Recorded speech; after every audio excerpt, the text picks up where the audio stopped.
Deus segundo Ele mesmo. Mensagem 5, o atributo da onipotência. Olá, eu quero dar continuidade com você ao estudo que nós temos feito dos atributos de Deus. E na última mensagem nós falamos acerca da soberania divina e agora, nesse momento, eu quero falar a respeito da onipotência divina, que é um conceito intimamente ligado à questão da soberania. Só para recapitular e você lembrar o que nós vimos na última mensagem, nós vimos que o conceito de soberania divina encontra-se praticamente em todas as páginas das Escrituras, evidenciando aquilo que nós temos estudado, de que apenas Deus é o único e verdadeiro Deus. Nós vimos no Salmo 93 que Deus se veste de majestade e de poder, que a sua casa é ornamentada pela santidade e que as nações ainda assim se levantam contra ele e contra as suas obras. Mas que a revolta das nações nada pode fazer contra aquele que é o único soberano. Nós vimos no Salmo 2 que mesmo sendo odiado e atacado pelas nações e pelos governantes, o Senhor ainda oferece uma advertência amorosa para aqueles que se opõem a ele. Os versículos 10 a 12 do Salmo 2 dizem: Por isso, ó reis, sejam prudentes, aceitem a advertência, autoridades da terra, adorem ao Senhor com temor, exultem com tremor. Beijem o filho para que ele não se ire e vocês não sejam destruídos de repente, pois num instante acende-se a sua ira. Como são felizes todos os que nele se refugiam. Acerca disso, a W. Tozer escreveu: soberania e onipotência são conceitos que precisam caminhar juntos. Um conceito não existe sem o outro. Para reinar, Deus precisa ter poder, e para reinar de forma soberana, ele precisa ter todo o poder. A W. Pink também vai comentar nesse texto, ele diz assim: bem que deveriam tremer todos diante de um Deus como esse.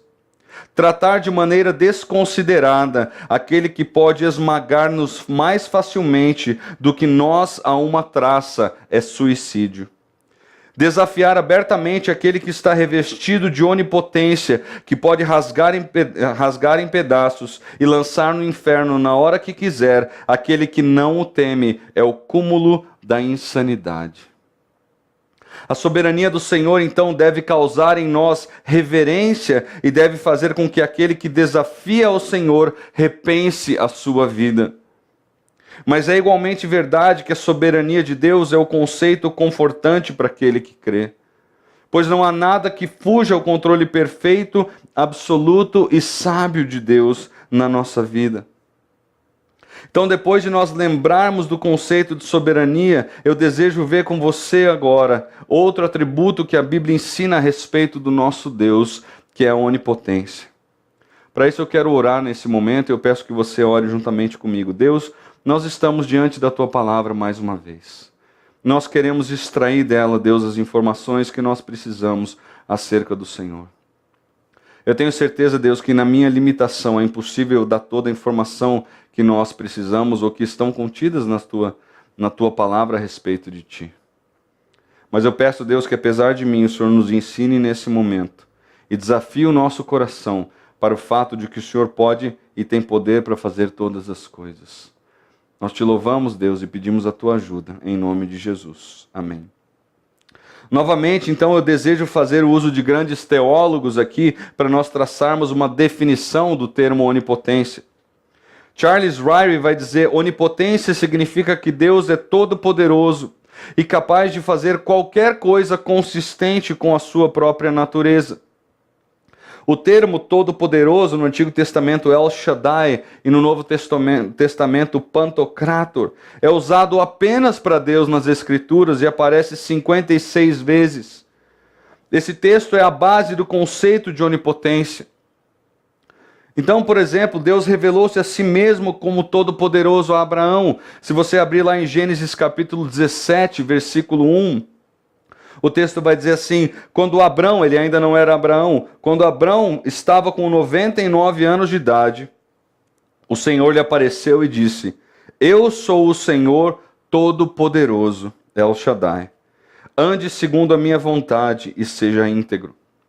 Deus não apareceu só a Abraão, ele apareceu a Moisés da mesma maneira. Êxodo capítulo 6, no versículo 3, Deus vai dizer assim: aparecia a Abraão, a Isaque e a Jacó como Deus Todo-Poderoso, El Shaddai.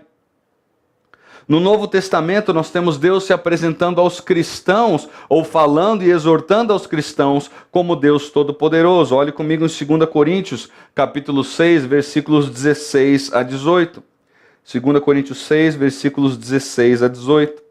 Que acordo há entre o templo de Deus e os ídolos? Pois somos santuários do Deus vivo. Como disse Deus, habitarei com eles e entre eles andarei. Serei o seu Deus e eles serão o meu povo. Portanto, saiam do meio deles e separem-se, diz o Senhor. Não toquem em coisas impuras e eu os receberei. E lhes serei pai e vocês serão meus filhos e minhas filhas, diz o Senhor Todo-Poderoso. Também ao apóstolo João, várias vezes em Apocalipse, Deus se identifica como Deus Todo-Poderoso. Por exemplo, Apocalipse 1, versículo 8, diz assim: eu sou o alfa e o ômega, diz o Senhor Deus, o que é, o que era e o que há de vir, o Todo-Poderoso. Lá no capítulo 19, versículo 6 de Apocalipse, diz assim: então ouvi algo semelhante ao som de uma grande multidão, como o estrondo de muitas águas e fortes trovões que bradava: aleluia, pois reina o Senhor, o nosso Deus, o Todo-Poderoso. John MacArthur vai dizer que Deus tem a capacidade e o poder de fazer qualquer coisa.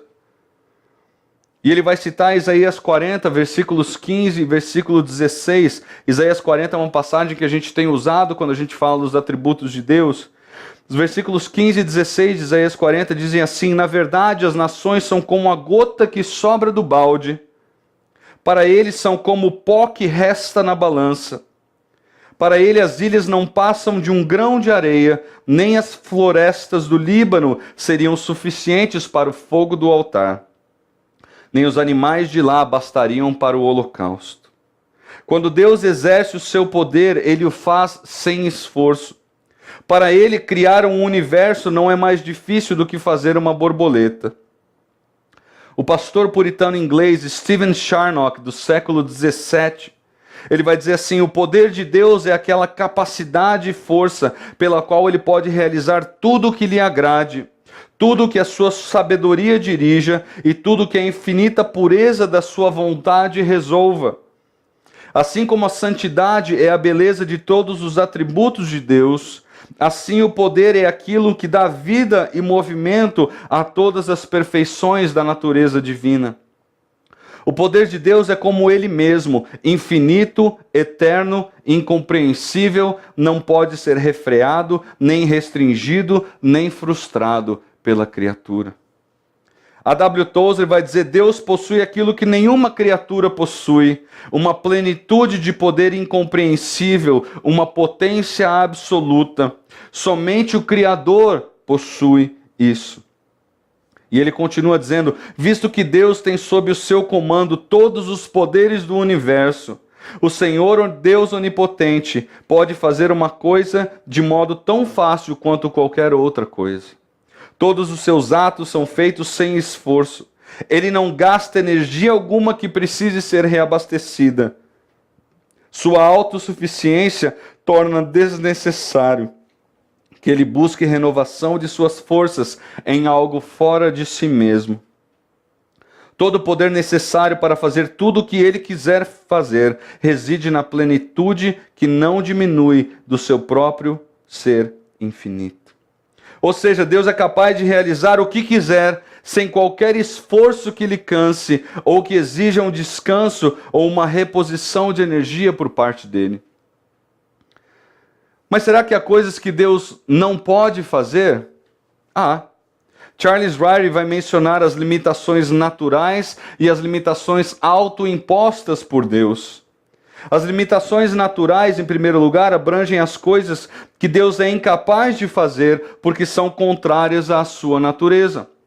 Por exemplo, lá em Tito capítulo 1, versículo 2, o texto diz que Deus não pode mentir. Lá em 2 Timóteo, capítulo 2, versículo 13, o texto diz que Deus não pode negar a si mesmo. Então há coisas que vão contra o próprio caráter de Deus que Deus é incapaz de fazer. Mas há também, em segundo lugar, as limitações autoimpostas. São aquelas que ele não escolheu incluir em seu plano, que poderiam ser incluídas enquanto não eram contrárias à sua natureza. Por exemplo, ele escolheu não poupar o seu filho. Ele não escolheu salvar todas as pessoas. Ele não escolheu todas as nações à época do Antigo Testamento. Ele não escolheu a Esaú. Ele não escolheu poupar Tiago, Atos capítulo 12, versículo 2. Embora ele pudesse ter feito essas coisas sem ser inconsistente com a sua onipotência e isso ser inconsistente também com o seu caráter, Deus não as escolheu fazer no seu plano. Fora isso, então, não há limitação para o poder de Deus. Então, depois de nós formarmos uma definição para a onipotência, eu quero olhar rapidamente para as Escrituras e entender com vocês evidências dessa realidade maravilhosa. Para isso, eu peço que você abra lá em Lucas capítulo 8. Eu vou mencionar os textos, embora eu não vá ler especificamente cada versículo, mas o que nós vamos olhar nesse momento encontra-se em Lucas capítulo 8, a partir do versículo 22. Quem sabe um dos textos mais claros a respeito da onipotência de Deus na pessoa de Cristo. Nesse texto nós temos Cristo soberano e onipotente, em primeiro lugar sobre as coisas visíveis, o mar. Em segundo lugar, sobre as coisas invisíveis, os demônios. Em terceiro lugar, sobre a vida, a mulher que sofria de hemorragia. E depois sobre a morte, a filha de Jairo. Rapidamente, esse texto então evidencia o poder absoluto de Cristo sobre todas as coisas. A primeira cena que nós temos é Cristo acalmando o mar, acalmando a tempestade. O texto bíblico diz que Cristo falou e o mar obedeceu. Isso nós chamamos de poder absoluto, o mesmo poder demonstrado na criação do mundo. Vá comigo rapidamente para Gênesis capítulo 1.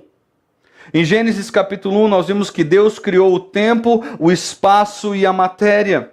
Gênesis 1:1, você pode olhar depois disso aí. E ele o fez ordenando que assim fosse. Novamente, o poder absoluto de Deus.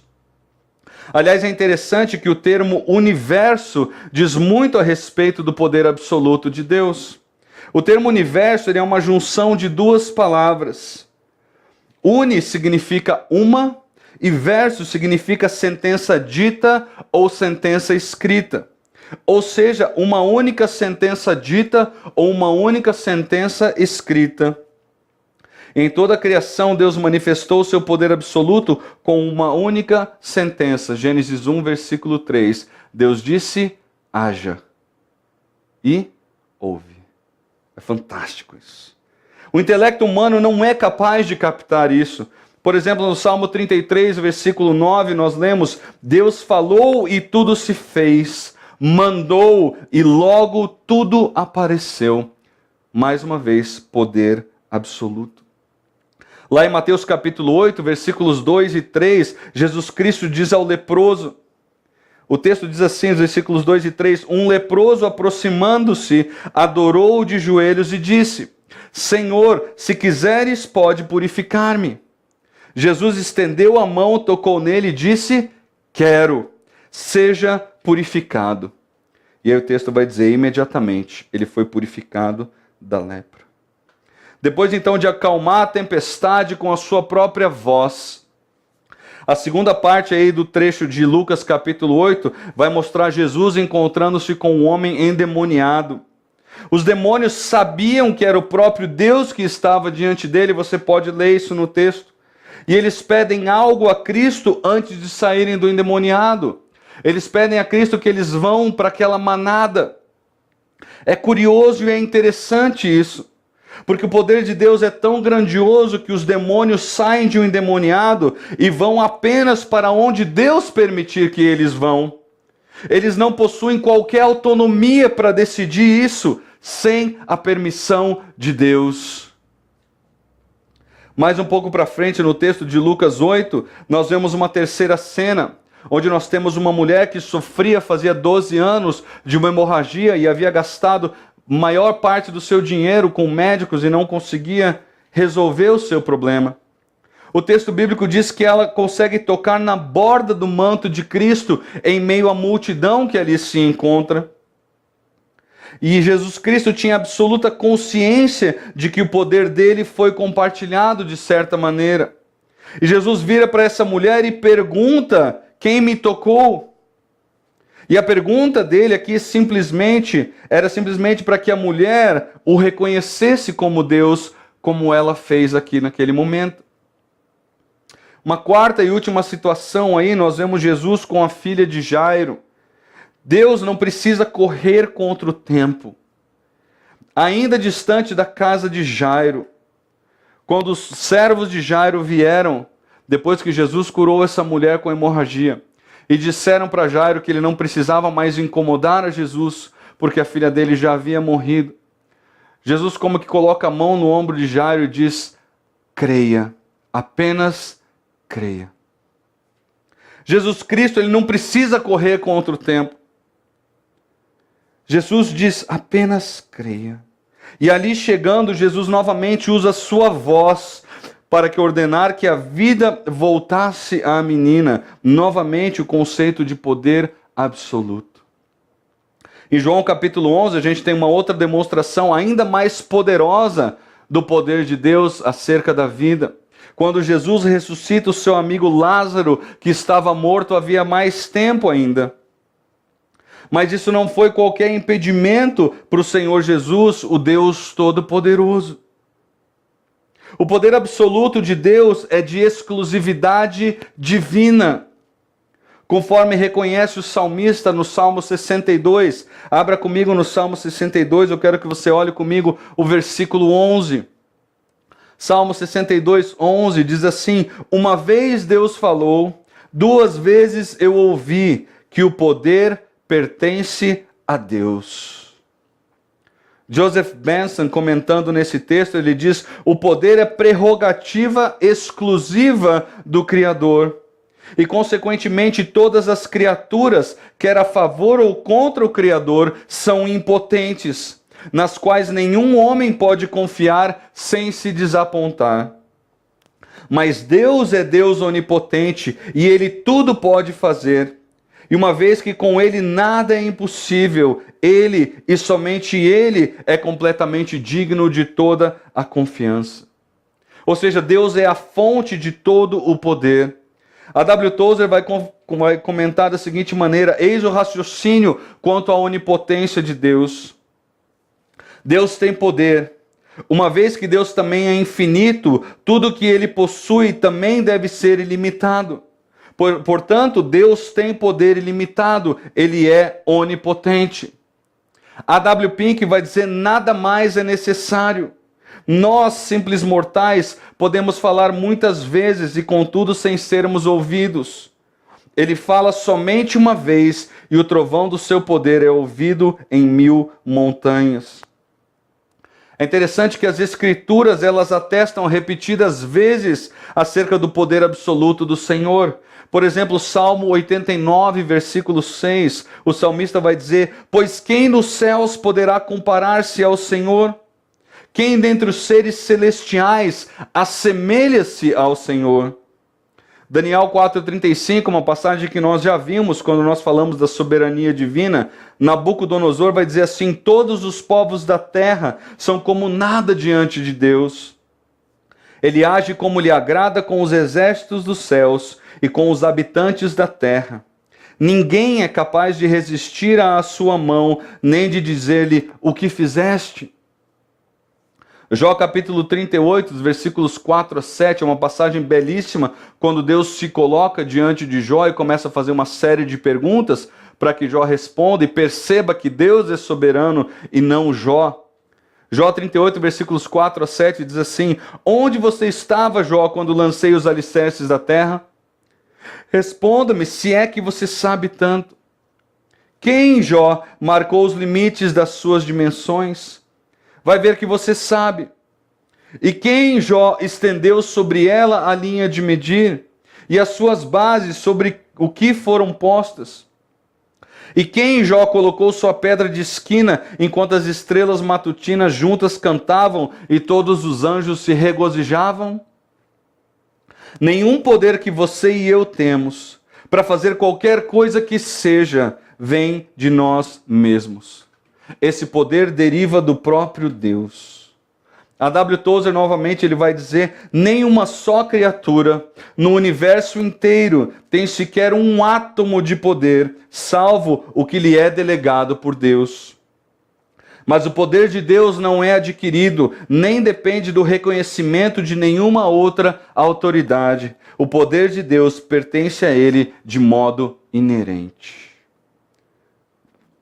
Todo o poder, então, necessário para fazer o que Deus deseja repousa na gigantesca plenitude do seu próprio ser infinito. Toda a criação dá testemunho disso, não só do grande poder de Deus, mas também da sua inteira independência de todas as coisas criadas. Há infinitamente mais poder abrigado na natureza de Deus do que o expresso em todas as suas obras. O Salmo 89, versículos 11 e 12, o salmista vai dizer assim: os céus são teus, e tua também é a terra. Fundaste o mundo e tudo o que nele existe. Tu criaste o norte e o sul.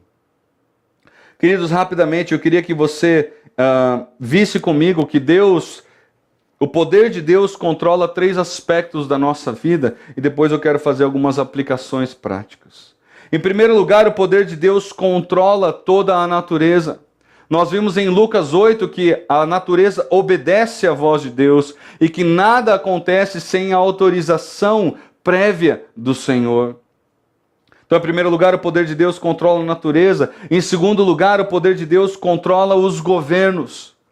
Paulo vai dizer que não há autoridade que não tenha sido instituída pelo próprio Deus. E por vezes Deus permite que algumas pessoas sejam levantadas para governar como juízo sobre aqueles que estão vivendo naquele país ou naquele lugar específico. Deus controla a natureza, Deus controla os governos, não há nada que os governantes possam fazer sem a autorização divina. Nós vimos também em Daniel capítulo 4, uma realidade muito grande disso, com Nabucodonosor, que era talvez o maior governante da terra na sua época. Mas em terceiro lugar, o poder de Deus controla também os juízos do mundo. Quando Deus fere, ninguém lhe pode resistir. Rapidamente, Ezequiel capítulo 22, versículo 14. O texto diz assim: será que a sua coragem suportará, ou as suas mãos serão fortes para o que eu vou fazer no dia em que eu tratar com você?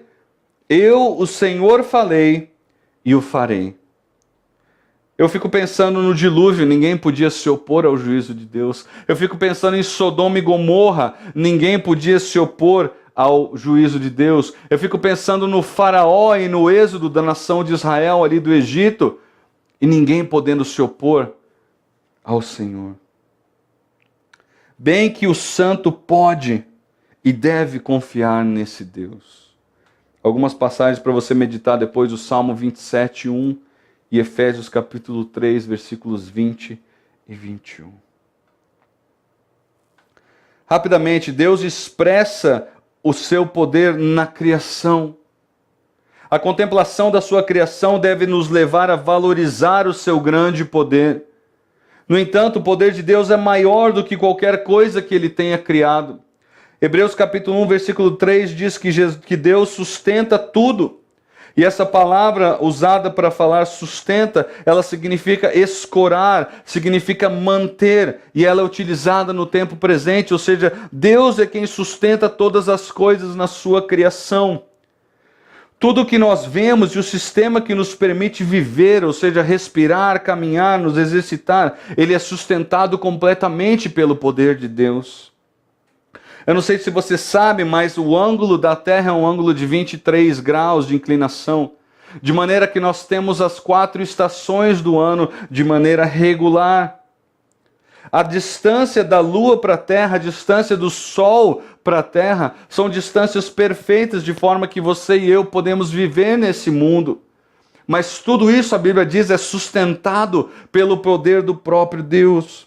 As coisas não acontecem por acaso no universo. Deus é quem as sustém. Deus é o princípio da coesão por trás dessas questões do universo.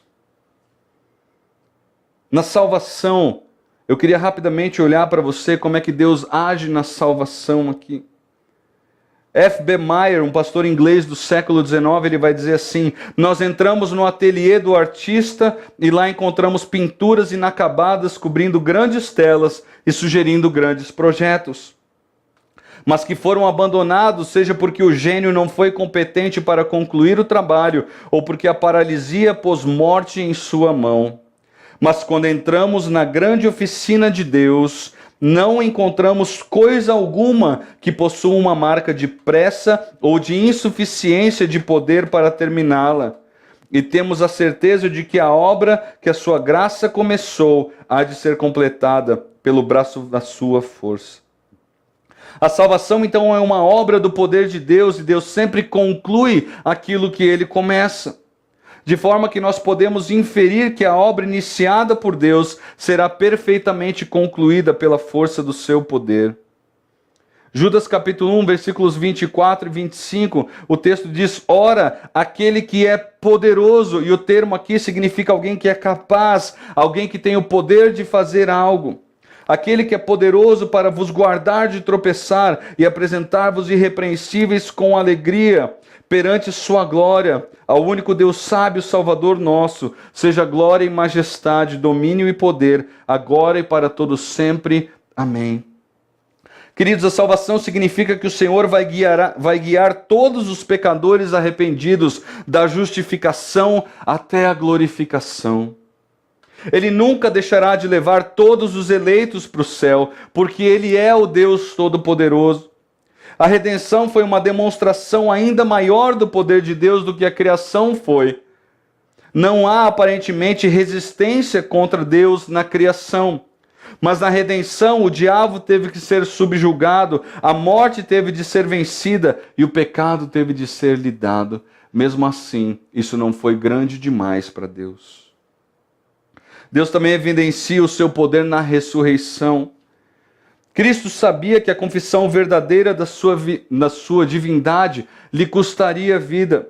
Mesmo assim, isso não era um problema para ele. João capítulo 10, versículos 17 e 18, nós lemos: por isso o Pai me ama, porque dou a minha vida para tornar a tomá-la. Ninguém me tira de mim, mas eu de mim mesmo a dou. Tenho o poder para dar, preste atenção, e o poder para tornar a tomá-la. Este mandamento recebi do meu Pai. Cristo lutou com a morte como se fosse um inimigo, mas sem dificuldades.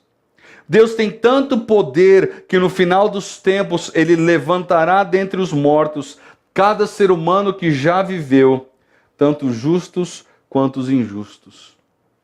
João capítulo 5, versículos 28 e 29 dizem assim: não vos maravilheis disso, porque vem a hora em que todos os que estão nos sepulcros ouvirão a sua voz, e os que fizeram o bem sairão para a ressurreição da vida, e os que fizeram o mal para a ressurreição da condenação. Diante disso, queridos, eu quero fazer algumas aplicações bastante rápidas a respeito do fato de que Deus é onipotente. Em primeiro lugar, eu queria que isso trouxesse para você confiança. Nós podemos viver em confiança todos os dias da nossa vida, sabendo que nós somos capazes de fazer tudo o que nós precisamos conforme o poder de Deus. Você tem um alvo para a sua vida que é a santidade. Saiba que no poder de Deus você é capaz de fazer isso. Ele pode capacitá-lo para isso. Ele tem poder para isso. Segundo lugar, para a esperança. O poder de Deus para a ressurreição é a base da nossa esperança. Jó expressou isso no capítulo 19 do seu livro, nos versículos 25 e 27. Observe o que ele diz: porque eu sei que o meu Redentor vive e que por fim se levantará sobre a terra. E depois de consumida a minha pele, contudo, ainda em minha carne verei a Deus. vê-lo-ei por mim mesmo, e os meus olhos, e não outros, o contemplarão. E por isso os meus rins se consomem no meu interior. Daniel expressou a mesma confiança. Ele diz no versículo 2 do capítulo 12: e muitos dos que dormem no pó da terra ressuscitarão, uns para a vida e outros para a vergonha e o desprezo eterno. Oséias fez uma constatação semelhante. Ele diz assim: eu os remirei da mão do inferno e os resgatarei da morte. Onde estão, ó morte, as tuas pragas? Onde está, ó inferno, a tua perdição? O profeta Isaías disse lá no capítulo 26, versículo 19, o seguinte: os teus mortos e também o meu cadáver viverão e ressuscitarão. Despertai e exultai, os que habitais no pó, porque o teu orvalho será como os orvalhos das ervas, e a terra lançará de si os mortos. Davi vai dizer no Salmo 16, versículos 9 a 10, portanto está alegre o meu coração e se regozija a minha glória. Também a minha carne repousará segura, pois não deixarás a minha alma no inferno, nem permitirás que o teu santo veja corrupção. Paulo vai expressar isso da seguinte maneira em 2 Coríntios 4, versículo 14. Pensar no poder de Deus para a ressurreição deve encher o nosso coração de alegria, sabendo que aquele que ressuscitou o Senhor Jesus também nos ressuscitará. A W. Pink vai dizer assim: os santos podem muito bem confiar em tal Deus. Ele é digno de confiança irrestrita. Nada é difícil demais para Deus. Se Deus fosse restrito em poder e se sua força fosse limitada, bem que poderíamos nos desesperar. Mas vendo que ele é revestido de onipotência, nenhuma oração é muito difícil de ser respondida por ele, nenhuma necessidade é grande demais para que ele não a supra, nenhuma paixão é forte demais para não ser subjugada por ele, nenhuma tentação é forte demais para que ele não nos possa libertar dela, nenhuma miséria é profunda demais para que ele não nos possa aliviar. Stephen Charnock vai dizer: assim como a onipotência é um oceano que não pode ser penetrado, o conforto que dela provém também é torrentes que não podem ser exauridas. Como é confortador saber que temos um Deus que pode fazer o que lhe agrada. Nada é tão difícil que ele não possa realizar, nada é tão forte que ele não possa prevalecer sobre aquilo. Nós não precisamos temer os homens, visto que temos alguém que os detém. Não precisamos temer os demônios, uma vez que temos alguém que os acorrente. Seu poder não foi gasto totalmente na criação, nem é enfraquecido por ele preservar todas as coisas. A quem o Senhor manifestaria o seu braço eterno e os trovões incompreensíveis do seu poder, senão a ele mesmo? Em último lugar, uma aplicação bastante interessante é que pensar na onipotência de Deus deve nos levar para o conceito de vitória. Queridos, Satanás é um inimigo poderoso, mas ele não é páreo para o poder de Deus. 1 João capítulo 4, versículo 4 diz assim: filhinhos, sois de Deus e já os tendes vencido, porque maior é o que está em vós do que o que está no mundo. Eu pergunto para você qual deveria ser a nossa reação diante do poder impressionante, do poder majestoso, do poder glorioso de Deus. Eu acho que cabe uma única reação: humildade. Humildade. E eu queria que você orasse nesse momento, se colocando diante de Deus e reconhecendo a grandeza dele, e pedindo que ele lhe capacite a viver de uma maneira santa e irrepreensível. E é isso que eu quero fazer nesse momento. Deus, nós mais uma vez ficamos boquiabertos, ficamos impressionados com os relatos na tua palavra a respeito da tua onipotência e com as descrições que nós estudamos e vemos a partir desses textos bíblicos. Conforme o salmista disse, Deus, o poder pertence ao Senhor. Que nós vivamos vidas que lembram desse fato de que cada coisa que eu faço Eu só tenho a capacidade de fazer porque o Senhor assim me permite.